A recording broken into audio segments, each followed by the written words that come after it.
Hi guys, a couple of people have asked me how my watermelons are doing, so today we're going to take a look. I put the plants in the ground around May 10th and this is what they look like now on June 1st. Like a lot of other people, we have had a really hot May, and my area has been the hottest May on record. Along with heat, we have had plenty of thunderstorms and rain. The watermelons seem happy and they're looking pretty good.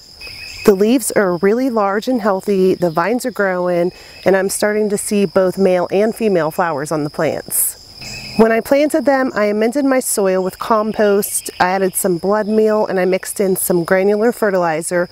Other than that, I haven't done any fertilizing, but I might give them a liquid feed here within the next couple of weeks. The varieties growing here are Cleckley Sweet, Desert King, Royal Golden, Congo, Alibaba, and Dixie Queen.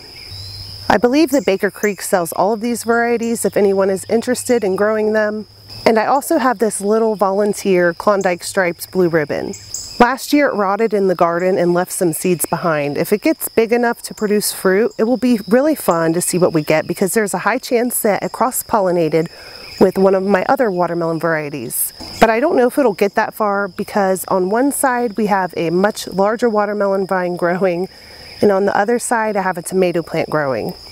The tomato plant and the other watermelon vine may block out the light and take all the nutrients, so we'll see if this Klondike Stripe Blue Ribbon produces anything. If you didn't already notice, all of my watermelon vines are growing in the same direction because I trained them to do that.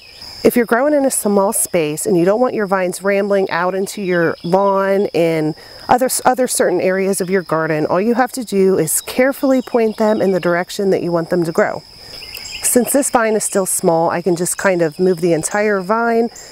As the vines get larger and the tendrils start grabbing onto weeds and straw and other things laying around, all you have to do is point the very end of the vine in the direction that you want it to grow and just check on it every couple days to make sure that it's growing the way you want it to grow.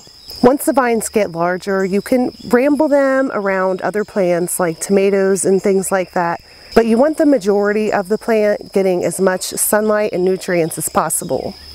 I will keep you all updated on these throughout the growing season. Thank you for watching, and I'll talk to you next time. Bye.